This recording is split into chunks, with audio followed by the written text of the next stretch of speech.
ஆத்ம ஆன்மீக அன்பர்களுக்கு எனது அன்பான வணக்கங்கள். தனுசு ராசிக்காரர்களே, உங்களது வாழ்க்கையில் இனி நவகிரகங்களால் என்னென்ன மாற்றங்கள் ஏற்பட்டு என்ன பலன்கள் கிடைக்கப் போகுது? இது நாள் வரைக்கும் கடந்து வந்த பாதையிலிருந்து இதற்கு மேல் எனக்கான வெற்றி என்னன்னு தேடிட்டு இருக்கவங்களா, நிச்சயமாக உங்களுக்கானது இந்த காலம் நல்ல காலமாக தாங்க இருக்குது. உங்களுக்கான காலமாக இது வந்திருக்கு. எல்லாம் சேர்ந்து உங்களுக்கு நல்ல பலன்களை கொடுத்துட்ருக்குங்க. எல்லா விதத்திலும் எந்த விதத்திலும் இல்லாத அளவுக்கு நம்ம சுதந்திரமாக இருக்கணும். எந்த செயலாக இருந்தாலும் தன்னிச்சையாக முடிவெடுக்கணுன்ற எண்ணம் உடையவர்கள் தான் நீங்கள்.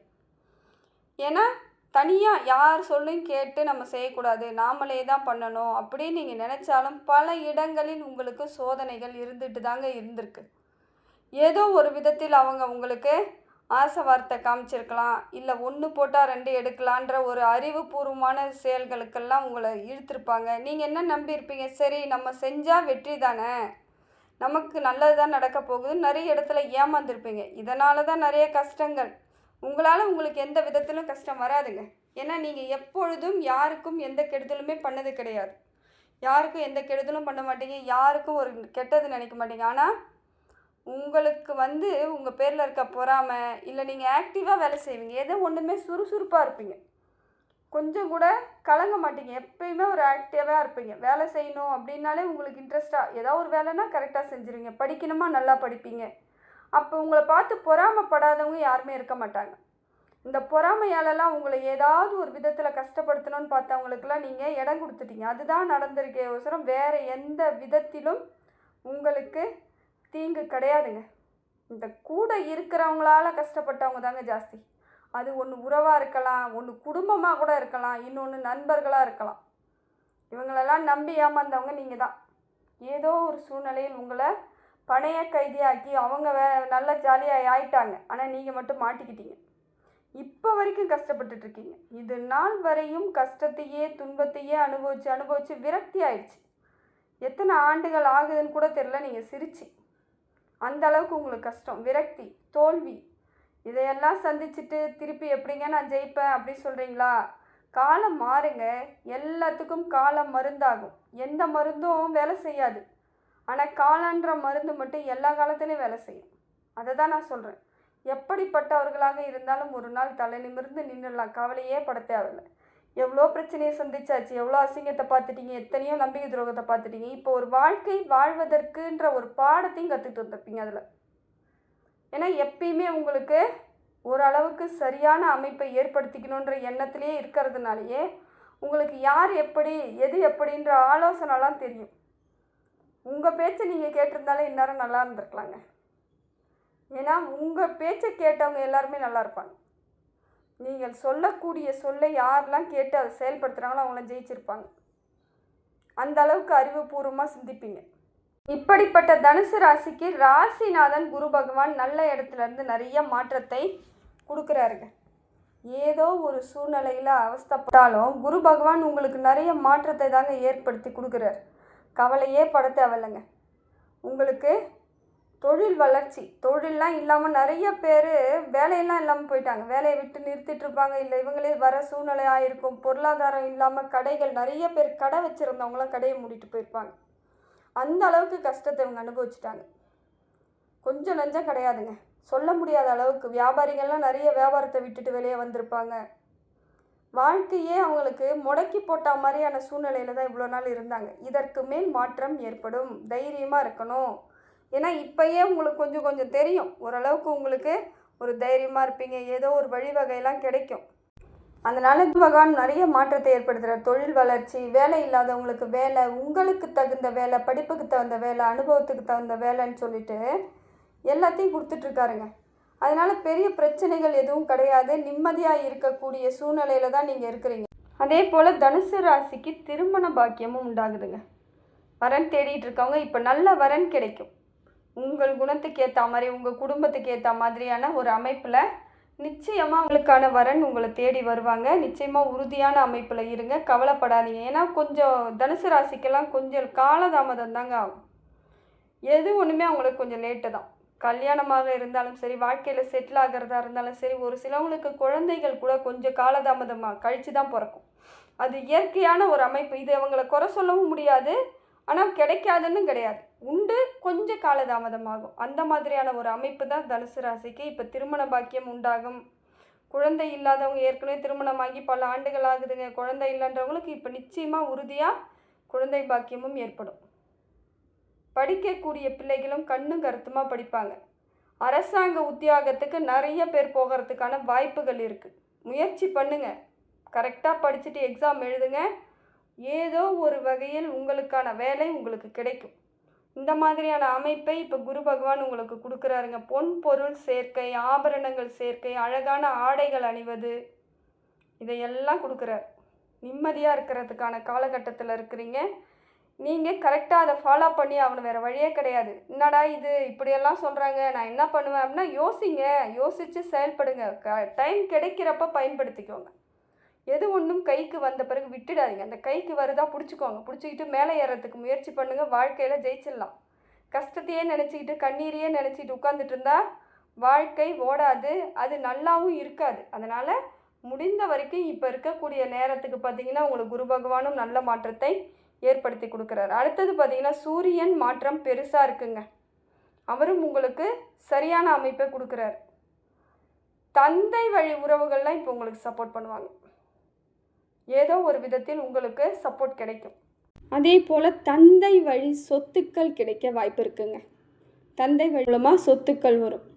பூர்வீக சொத்து இருந்தால் கிடைக்கிறதுக்கான வாய்ப்புகளை சூரிய பகவான் கொடுக்குறார். குலதெய்வத்தோட அருள் கிடைக்கிது.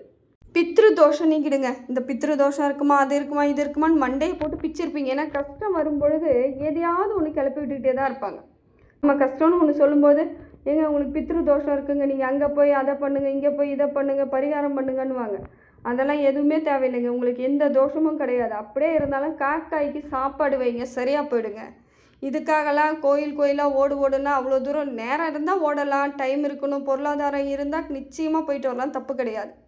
ஆனால் கஷ்டம்னு இருக்கிற பொழுது உங்களை கோயிலாக அலைய விடுறாங்க பார்த்தீங்களா. அதுவும் பொருளாதாரத்தில் பின்தங்கக்குள்ளே உங்களை கோயிலுக்கு போங்க, அந்த கோயிலுக்கு போங்க, இந்த கோயிலுக்கு போங்கன்னு சொல்கிறது ரொம்ப தப்புங்க. கூட இங்கே ஊருக்குள்ளேயே என்ன இருக்குது, உங்கள் வீட்டு பக்கத்தில் என்ன இருக்கோ அந்த கோவிலை போய் வணங்குங்க, போதும். பணம் வரட்டும், அதுக்கப்புறமா எல்லா கோவில்களுக்கும் போயிட்டு வாங்க. அந்த ஆசீர்வாதம்லாம் முழுசாக கிடைக்கும். நீங்கள் கஷ்டத்தில் கோவில்களுக்கு போனாலும் பலன் கிடைக்காது, முதல்ல அதை புரிஞ்சுக்கோங்க. யார் ஒருத்தவங்க கஷ்டமாக இருக்குது அப்படின்ட்டு கோயிலுக்கு போகிறாங்களோ பலன் கிடைக்காது. கஷ்டத்தை சரி பண்ணி வச்சிருவாருன்னு நீங்கள் நம்பி போனீங்கன்னா அது உங்களுக்கு ஏமாற்றத்தை தான் கொடுக்கும். ஏன்னா உள்ளூரில் நீங்கள் என்ன பண்ணணுமோ அதெல்லாம் பண்ணிவிட்டு உங்களை சரிப்படுத்திக்கிட்டு தான் நீங்கள் வெளியூர் போகணும். இதுதான் உண்மையான நிதர்சனம். இதை புரிஞ்சுக்கிட்டவங்க நிச்சயமாக இனிமேலாவது இந்த கோவில்களுக்காக கடனை வாங்கி போகிறவங்களாம் நிறைய பேர் இருக்காங்க. கையில் பொருளாதாரம் இல்லைனாலும் நான் அந்த வழிபாடு பண்ணணும், இந்த பரிகாரம் பண்ணணும்னு சொல்லிட்டு நிறைய இடத்துல கடனானவங்களும் இந்த லிஸ்ட்டில் வந்து சேர்றாங்க. கடன்லாம் வேண்டாங்க, அப்படி சாமி ஏற்றுக்காது. நீங்கள் இங்கேருந்து வேண்டுங்க, உங்கள் மனசார வேண்டுங்க, நிச்சயமாக அதற்கான பலன் கிடைக்கும். அதனால் சூரியன் உங்களுக்கு நிறைய மாற்றத்தை ஏற்படுத்தி கொடுக்குறார். பேர், புகழ், அந்தஸ்து, தொழில் வளர்ச்சி எல்லாத்தையும் கொடுக்குறார். இது உங்களுக்கு நல்ல காலத்திற்கான ஒரு நிறைவான காலத்திற்கான மாற்றம் தாங்க. அடுத்தது பார்த்திங்கன்னா புதன் பகவானும் நிறைய மாற்றத்தை ஏற்படுத்தி கொடுக்குறாருங்க. புதன் கல்வி அறிவியும் கொடுக்குறாரு, புத்திசாலித்தனத்தையும் கொடுக்குறாரு, தொழில் வளர்ச்சியை கொடுக்குறாரு, பொருளாதார மாற்றத்தையும் கொடுக்குறாரு. இத்தனையும் தரக்கூடிய அமைப்பில் புதன் பகவான் உங்களுக்கு இருக்கிறது சிறப்பான ஒன்று தாங்க. கவலையே பட தேவையில்லை. இது நாள் வரைக்கும் எத்தனையோ இடத்துல கஷ்டப்பட்டிருந்தாலும் இப்போ புதனும் உங்களுக்கு சப்போர்ட் பண்ணுறாரு. புத்திசாலித்தனமாக இதை பண்ணு அதை பண்ணுன்னு உங்களுக்கு ஆலோசனை கொடுத்துக்கிட்டே இருக்கும் பொழுது நிறைய மாறுதல் தாங்க. கவலையே இல்லைங்க. நிச்சயமான ஒரு வாழ்க்கைக்கு இப்போ தாங்க உங்களுக்கு சரியான அமைப்பில் கிரகங்கள் வந்துட்டுருக்கு. அடுத்தது பார்த்திங்கன்னா செவ்வாய் ஓரளவுக்கு பரவாயில்ல, இருந்தாலும் பெரிய மாற்றங்கள் கொடுக்கலங்க. அவர் ஏதோ ஒரு விதத்தில் பிரச்சனையாகவே இருக்குது. வண்டி வாகனங்களில் செல்லும்போது ஜாக்கிரதையாக போங்க, வேறு வழி இல்லை. இப்போ வண்டி எடுத்திங்கன்னா ஃபாஸ்ட்டாக ஓட்டுறதெல்லாம் நிறுத்திக்கோங்க. ஏதாவது ஒன்றா யாரும் அவஸ்தைப்பட முடியாதுன்ற பயத்தோட வாழ்க்கையை நடத்துங்க. ஏன்னா ஏற்கனவே நிறைய பிரச்சனைகளை சந்திச்சாச்சு. இப்போ மேலும் மேலும் பிரச்சனையை வழிவகுத்துக்காமல் பார்த்துக்கோங்க. விநாயகர் வழிபாடு சிறப்புங்க, முருகன் வழிபாடு சிறப்புங்க உங்களுக்கு. ஏன்னா செவ்வாய் சரியில்லாத பொழுது முருகரை நீங்கள் வழிபாடு செவ்வாய்க்கிழமை முருகன் கோவிலுக்கு பக்கத்தில் இருக்க கோவிலுக்கு போயிட்டு வாங்க. ஒன்றுமே செய்வானா, ஒரு 2 சுற்று 3 சுற்று எண்ணி சுற்றிட்டு நீ பார்த்துக்கோன்னு சொல்லிட்டு வாங்க, அவர் பார்த்துக்குவார். இது தாங்க உண்மையான பக்தி. அது மனசார எது ஒன்று நீங்கள் செய்தாலும் உங்கள் பக்திக்கு தலை வணங்குவாங்க இறைவன். அதனால் இந்த மாதிரியான காலகட்டத்தில் விநாயகர் வழிபாடு, முருகன் வழிபாடு உங்களுக்கு சிறப்புங்க. அடுத்ததாக பார்த்திங்கன்னா சுக்கிரன் உங்களுக்கு நல்லா இருக்காருங்க. இது நாள் வரைக்கும் நிறைய திக்குன்னு பிரச்சனை வந்தது. எப்படி வந்துச்சு? சுக்கிரன் சரியில்லாமல் திடீர்னு பிரச்சனை வரும். இப்போ சரியான அமைப்புக்கு வந்துட்டார். இப்போ திடீர்னு பொருளாதார வரவு, பொன் பொருள் சேர்க்கை, உறவுகள், திடீர் விருந்தாளிகள், திடீர்னு நட்பு, இது எல்லாம் வருங்க. இது உங்களுக்கு மனசுக்குள்ளே ஏதோ ஒரு விதத்தில் ஒரு ஆறுதல் கிடைக்கிறதுக்கான காலகட்டத்தில் தான் இருக்கீங்க. கவலைப்படாதீங்க. வரும்பொழுது ஏற்றுக்கொள்ளும் பக்குவம் இருக்கான்னு மட்டும் பார்த்துக்கோங்க மனதளவில். ஏன்னா இவ்வளோ பிரச்சனைகள்லையும் வேடிக்கை பார்த்துட்டு இருந்தவங்க நிறைய பேர், நீங்கள் கஷ்டப்படணும்னு நினச்சவங்க நிறைய பேர். ஆனால் அவங்க முன்னாடியெல்லாம் நீங்கள் நிமிர்ந்து நிற்க போகிறீங்க. வாழ்க்கை உங்களுக்கு தரமான அமைப்பை கொடுக்குதுங்க. அதை நீங்கள் தான் பயன்படுத்திக்கணும். வேறு யாரும் அதை பயன்படுத்திக்க சொல்ல மாட்டாங்க. நீங்கள் முன்னேறினா பொறாமப்படுறதுக்கு இப்போயும் ஆட்கள் இருக்காங்க. நீங்கள் தலை நிமிர்ந்து நின்னால் வயிறு எறியறதுக்கு ஆட்கள் இருக்காங்க.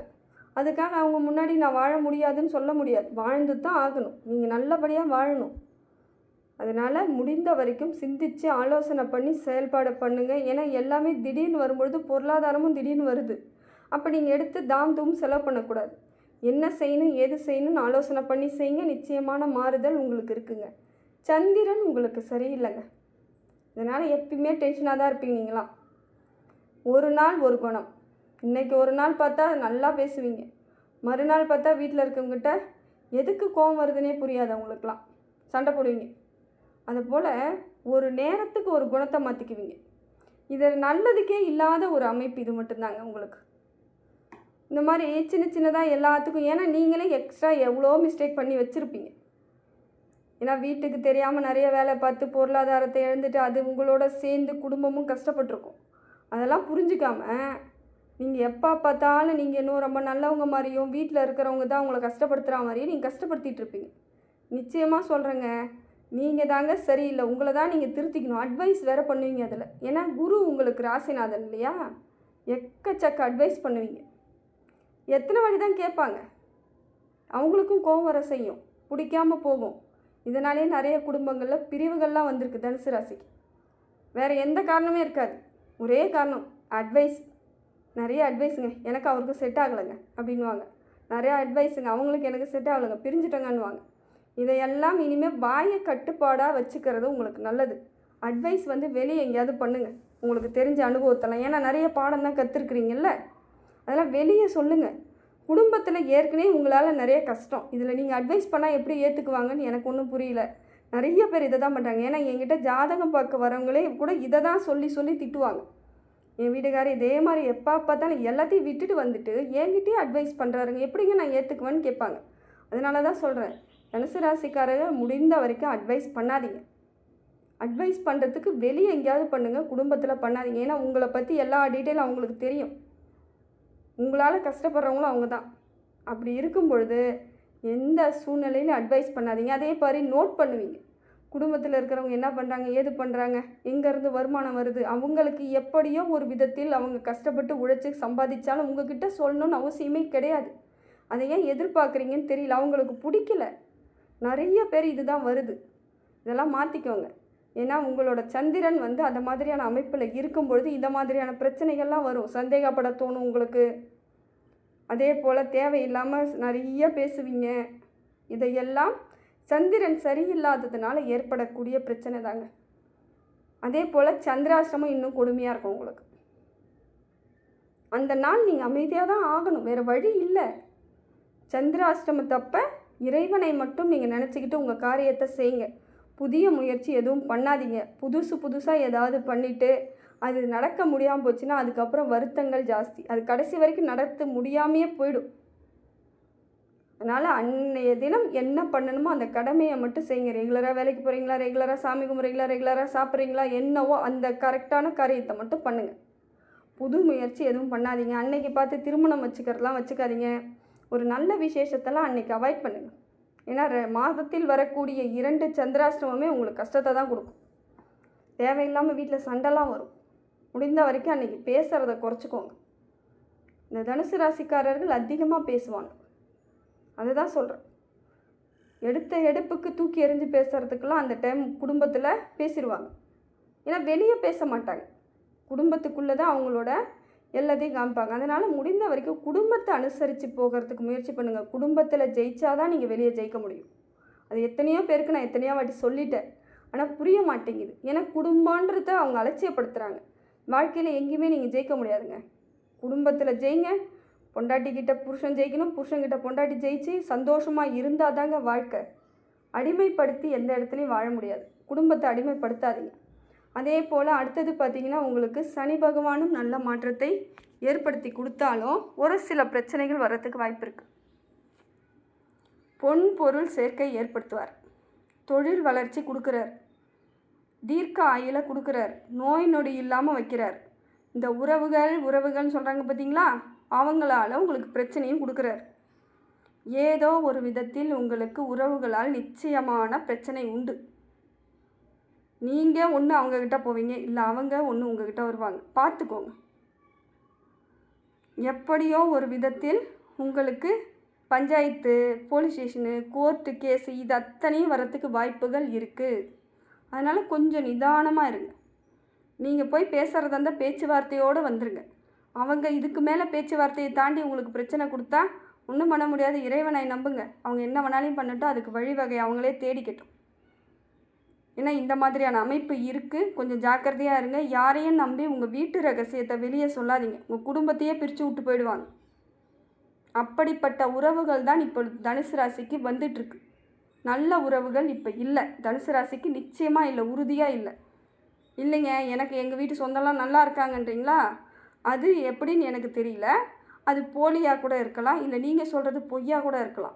ஆனால் உண்மையிலே உங்கள் கட்டத்துக்கு சொல்கிறது என்னென்னா, போலி உறவுகளும் உங்களை கஷ்டப்படுத்துகிற உறவுகளும் தான் உங்கள்கிட்ட வராங்க. ரொம்ப ஜாக்கிரதையாக இருக்கணும். அதுவும் பண விஷயத்தெல்லாம் ரொம்ப ஜாக்கிரதையாக இருக்கணும். யாருக்கும் ஜாமீன் கையெழுத்து போடக்கூடாது.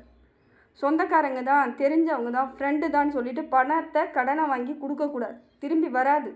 ஏற்கனவே உங்களுக்கு எக்கச்சக்க கடன் இருக்கும், இதுவும் சேர்ந்துக்கும். யாருக்கும் வாக்குறுதி கொடுக்காதீங்க. யாருக்கும் ஒரு நல்லதுக்காக சொல்லாதீங்க. இவங்க நல்லவங்கன்னு எந்த இடத்துலையும் மற்றவங்களுக்கு சப்போர்ட் பண்ணாதீங்க, மாட்டிக்குவீங்க. இந்த காலகட்டம் அப்படி இருக்குங்க. தெளிவான ஒரு அமைப்புக்கு வரணுன்னா நீங்கள் எச்சரிக்கையாக தான் இருந்தாகணும். அடுத்தது பார்த்திங்கன்னா, ராகுவும் கேதுவும் ஓரளவுக்கு உங்களுக்கு சுமாரான பலனை கொடுக்குறாங்க. ராகுவால் இனி மாற்றம் தாங்க, கவலை இல்லைங்க. கேது தான் சின்ன சின்னதாக வம்பு பண்ணுற மாதிரி இருக்குது. ராகு வந்து பொருளாதார வரவு இருக்குது. தைரியத்தை கொடுக்குறார். மனசுக்குள்ளே இருக்கக்கூடிய பிரச்சனைகளுக்கெல்லாம் வந்து வழிவகையை சொல்லுவார். தைரியமாரு, ஒன்றும் இல்லை, எல்லாம் சரியாக போயிடும், புத்திசாலியாக இருன்னு சொல்கிறார். ஆனால் கேது பகவான் என்ன பண்ணுறாரு? தேவையில்லாத பிரச்சனைகளை உருவாக்குறார், எதிரிகளை உருவாக்குறார். இது நாள் வரைக்கும் இருந்த எதிரிகளுக்கும் இப்போ தூண்டி விடுவார். பிரச்சனை வர வாய்ப்பு இருக்குது. புதுசாகவும் உங்களுக்கு உற்றார் உறவினர் மூலமாக பிரச்சனை கேதுவாலிங்க இருக்குது. ரொம்ப ஜாக்கிரதையாக இருக்கணுங்க. விநாயகர் வழிபாடு சிறப்புங்க. ஹனுமன் வழிபாடு உங்களுக்கு ரொம்ப சிறப்பு. ஏன்னா அப்போ தான் சத்துருக்களை உங்களால் அழிக்க முடியும். இல்லைன்னா அவங்கக்கிட்ட நீங்கள் மாட்டிக்குவீங்க. உங்களை போட்டு படாத பாடு படுத்துவாங்க. ஏற்கனவே நிறைய பேர் படாத பாடு தான் பட்டிருப்பீங்க. இப்போ இன்னும் கொஞ்சம் சேர்ந்துக்கும். இந்த தலைவலியெல்லாம் உங்களுக்கு தேவையில்லைன்னு நினச்சா விநாயகரை தினந்தோறும் மனதார வேண்டிக்கிட்டே வாங்க. யாரும் எதுவும் உங்களை பண்ண முடியாது. கடவுள் உங்களுக்கு எப்பொழுதும் துணையாக இருப்பாருங்க. எல்லாம் வல்ல இறைவனிடம் எல்லா புகழும், எல்லா செல்வங்களும், எல்லா நேர்மறை ஆற்றலும் உங்களுக்கு கிடைக்கணும்னு சொல்லிட்டு இறைவனை பிரார்த்தனை பண்ணுறேங்க. ஆத்மா ஆன்மீக சேனலுக்கு சப்ஸ்கிரைப் பண்ணாதவங்க சப்ஸ்கிரைப் பண்ணிக்கோங்க. நன்றி, வணக்கம்.